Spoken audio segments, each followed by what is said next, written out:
میرے محبوب تشریف لائے، بڑی باتیں حضور نے صحابہ کو سنائی، بڑی باتیں۔ علامہ اسماعیل حقی فرمایا کرتے تھے اللہ نے اپنے نبی سے 90,000 باتیں کی۔ کتنی؟ فَأَوْحَىٰ إِلَىٰ عَبْدِهِ مَا أَوْحَىٰ۔ اللہ فرماتے ہیں میں نے اپنے بندہ خاص سے باتیں کی، پھر خود ہی فرمایا ما اوحا، تمہیں کیوں بتائیں، جو مرضی کی۔ اس کا ترجمہ ہے ما اوحا، جو وحی کی، جو مرضی کی۔ تو علامہ اسماعیل حقی فرمایا کرتے تھے کہ روایات کو جمع کریں اقوال کو، تو کہتے تھے ہم تجزیہ کرتے ہیں صحیح نہیں بتا سکتے۔ اللہ نے اپنے رسول سے 90,000 باتیں کی، اور پھر اپنے محبوب سے کہا کہ محبوب 30,000 باتیں ساری امت کو بتا۔ وہ حضور نے بتائیں، وہ بتائیں کہ یہ کام کرو گے تو جنت ملے گی، یہ کام کرو گے تو دوزخ میں جلو گے۔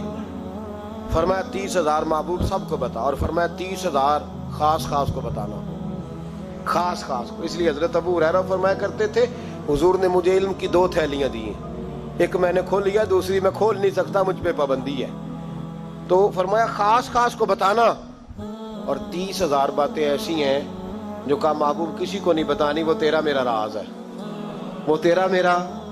بزرگ بڑے نیک تھے، ہمارا بڑا فائدہ کرتے تھے۔ علامہ اسماعیل حقی فرمایا کرتے تھے وہ جو اللہ رسول کا راز ہے نا، وہ بھی سمجھ لو ہمارا کوئی فائدہ ہی ہے، اس میں بھی جو کرم ہے وہ ہمارے لیے ہی ہے، اس میں جو خیر ہے اس میں امت کو ہی حصہ ملے گا۔ میرے محبوب پاک صلی اللہ تعالی علیہ وآلہ وسلم نے ان باتوں میں سے کچھ باتیں بتائیں۔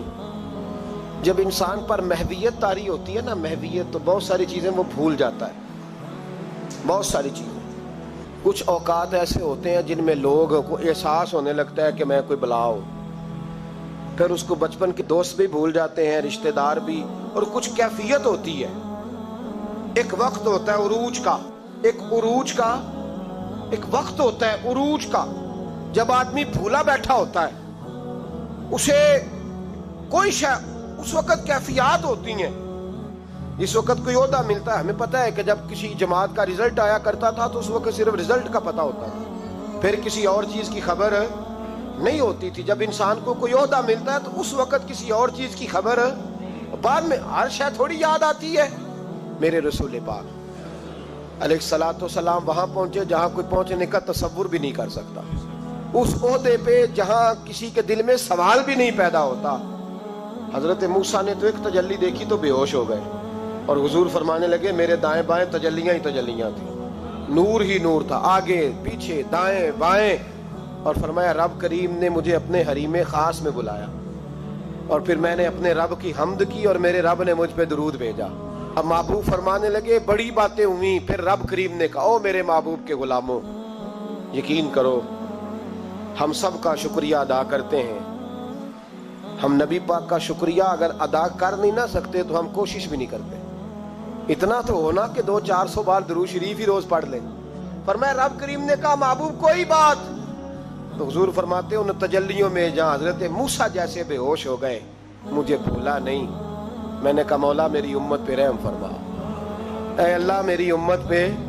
حضور فرماتے ہیں رب کریم نے کہا 70,000 بغیر حساب کتاب بخش دوں گا۔ میں نے کہا یا اللہ تھوڑے ہیں۔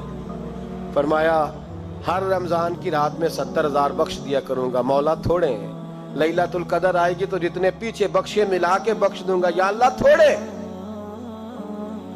کوئی نہیں اتنا کسی کے لیے بحث کرتا، کوئی نہیں اتنا کسی کے لیے گفتگو کرتا، کون ہے بس ٹھیک ہے سفارش کر دی، میں نے ٹیلی فون کر دیا، مجھ سے جھکا نہیں جاتا، لوگ اتنا ہی کہتے ہیں۔ لیکن محبوب فرماتے ہیں میں نے عرض کی مولا زیادہ کر، تو کہتے رب کریم نے رحمت سے فرمایا، کہا محبوب چل سودا کر لے، آدھی امت کا میں حساب ہی نہیں لیتا، بغیر حساب کتاب بخش دوں گا، چل آدھی کا تو حساب کرنے دینا، آدھی کا۔ تو محبوب فرمانے لگے مولا تو ساری کا حساب کر، میرے ساتھ ایک وعدہ کر، مجھے سفارش کرنے کا حق دے، مجھے سفارش کرنے کا حق دے، میں سفارش کروں۔ عسیٰ ان یبعثک ربک مقاما محمودا۔ تو پھر رب کریم نے فرمایا محبوب جا میں تجھے مقام محمود عطا کروں گا، تو وہاں کھڑے ہو کے بات کرنا۔ میرے رسول فرماتے ہیں پھر وعدہ ہوا وَلَسَوْفَ يُعْطِيكَ رَبُّكَ فَتَرْضَىٰ، محبوب رب آپ کو اتنا دے گا کہ آپ راضی ہو جائیں گے۔ اور مسلم میں لفظ ہیں، خوش ہونے والی بات سنا رہا ہوں، مسلم میں لفظ ہیں۔ ایک صحابی کہنے لگے حضور پھر آپ کب راضی ہوں گے؟ نبی پاک فرمانے لگے اس وقت جب میری ساری امت جنت میں چلی جائے گی،